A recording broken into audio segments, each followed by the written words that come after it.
江戸時代にタイムスリップしたら外国人は何に驚いたのでしょうか。礼儀、公共サービス、清潔さ、そして都市の運営。現代の私たちが思う以上に江戸には整った仕組みと暮らしの知恵がありました。この動画では海外の視点で見た江戸の凄さを具体例と小さな物語を交えて解説します。最後まで見れば江戸のイメージがきっと更新されます。では参りましょう。まず注目したいのは礼儀文化です。江戸には身分制度がありましたが、特徴的なのは武士に対してはもちろん庶民同士でも礼を大切にしたことです。挨拶の言葉、声のトーン、身のこなし、取引の前後に交わされるちょっとした一礼、それは形式というより暮らしの潤滑油でした。例えば長屋の共同井戸ではどうでしょう。順番待ちの間に自然と交わされるお先にどうぞ今日は暑いですねといった一言、小さな気遣いの積み重ねが人間関係を和らげていました。さらに寺子屋でも礼儀は重視されました。子供たちは師匠に深々と頭を下げて学び、教え合う時も声を荒げない、そうした習慣が世代を超えて礼を重んじる文化を育てたのです。商家でも帳簿や商品をやり取りするとき一礼して手渡す作法が広く見られました。礼儀が商売の信用に直結していたのです。一方でヨーロッパの庶民社会ではどうだったでしょうか。例えばロンドンでは握手や乾杯が親しさの証であり、礼儀は身分によって差が大きく、庶民同士の挨拶は形式ばったものではありませんでした。江戸のように庶民までがささやかな礼儀を守る社会は外国人にとって異例に移ったのです。もちろん全員が常に礼儀正しかったわけではありません。席や口論もありましたが、それでも礼を守ることが安心につながるという共通意識が江戸の町を落ち着かせていたのです。あなたの暮らす町ではどうでしょう。普段の挨拶や仕草が雰囲気を和らげた経験はありませんか。少し考えてみてください。次に見ていきたいのは公共サービスです。江戸といえばまず思い浮かぶのが銭湯です。江戸には数百軒規模の銭湯があり、時期によっては60万700軒前後、庶民でも頻繁に利用できる環境が整っていました。湯屋ののれんをくぐると湯煙、疲れがふっと抜ける。ここは洗うだけでなく近所のニュースや噂が行き交う情報の井戸端でもありました。外国人の記録には人々が風呂を通じて語り合い交流する様子が印象的だったと書き残されています。風呂は単なる衛生習慣ではなく社会のネットワークを支える場だったのです。さらに茶屋と縁台、道すがら一服し安い茶をすすりながら行き交う人々を眺める。旅人も地元の人も肩書きを離れて混ざり合い情報や噂を交換しました。現代で言えばカフェや公園ベンチのような役割です。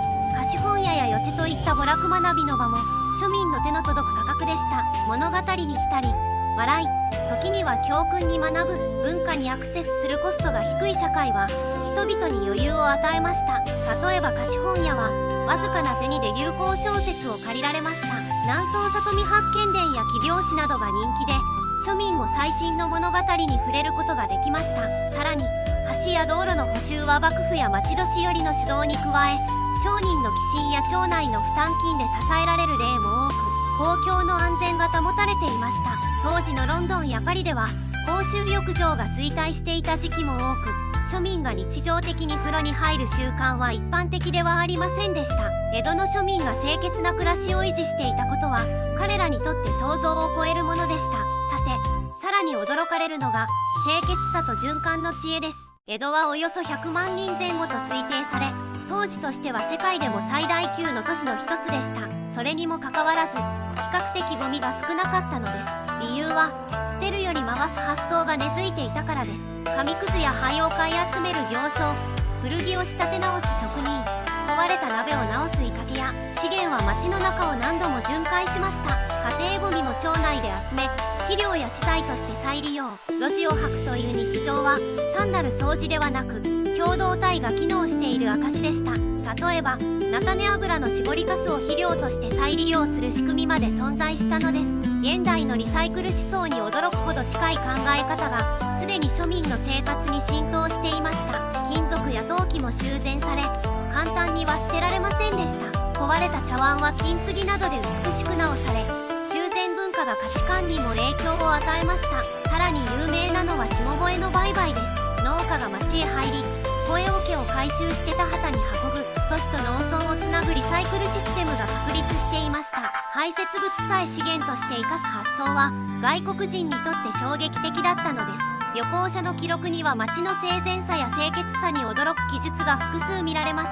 もちろん完璧ではなく、雨の季節にはぬかるみができ、火事の後には灰が舞いました。それでも散らかったら片付ける、使えるものは使い切るという意識が都市の衛生レベルを大きく高めていたのです。同時代のロンドンやパリは家畜のクソや梅園、下水の未整備に悩まされていました。その差は外国人にとって同時代の他都市と比べても際立って感じられたのです。ここで一つ質問です。あなたの暮らす地域では掃除やゴミの扱いにどんな工夫がありますか？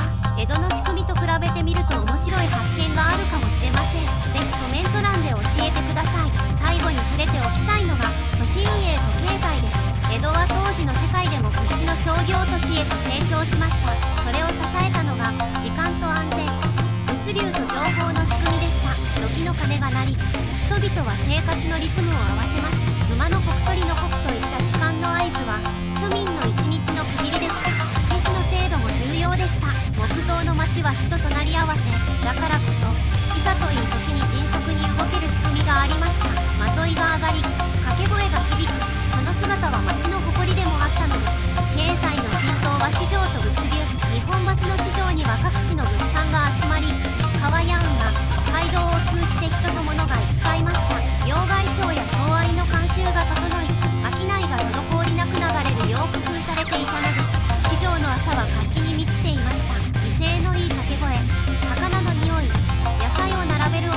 江戸の人々はそうした喧騒の中で一日の始まりを迎えました。ここでも信用が大きな役割を果たしました。信頼のある取引先とは支払いもスムーズ。信用が現金と同じくらい街を動かしていたのです。そして情報、瓦版や口伝えがニュースを運び、寄席や茶屋が広げました。新しい噂、遠方の話題、今日の主張。情報は江戸の血流そのものでした。現代で言えばインターネットや SNS に例えるとイメージしやすい存在でした。もし江戸の人々がスマートフォンを手にしていたら、そんな想像をすると彼らの情報伝達の速さがさらに際立って見えてきます。ここまで礼儀、公共サービス、清潔と循環、都市運営と経済という4つの視点で江戸を見てきました。どの要素も単独ではなく結びつき合っていました。礼儀が取引を滑らかにし、憩いの場が心の余裕を生み、循環の知恵が街を清潔に保つ。それがまた人の往来を増やし、街をさらに豊かにしていったのです。現代の私たちにとっても江戸の知恵はヒントになります。礼儀は人と人の関係を和らげる。公共サービスは暮らしを支える土台となる。循環の工夫は持続可能な社会に欠かせない。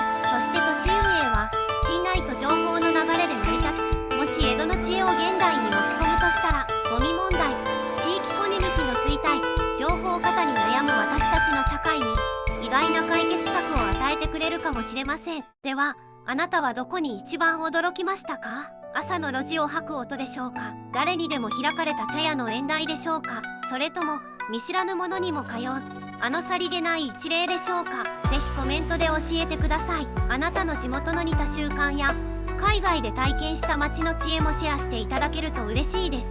この動画が面白かったらシリーズの戦国時代編をぜひご覧ください。鉄砲がもたらした変化、宣教師が見た日本、武将たちの交渉術。続きが気になる方は今のうちにチャンネル登録をお願いします。再生リスト衝撃、外国人が驚いた日本の歴史と文化にもまとめています。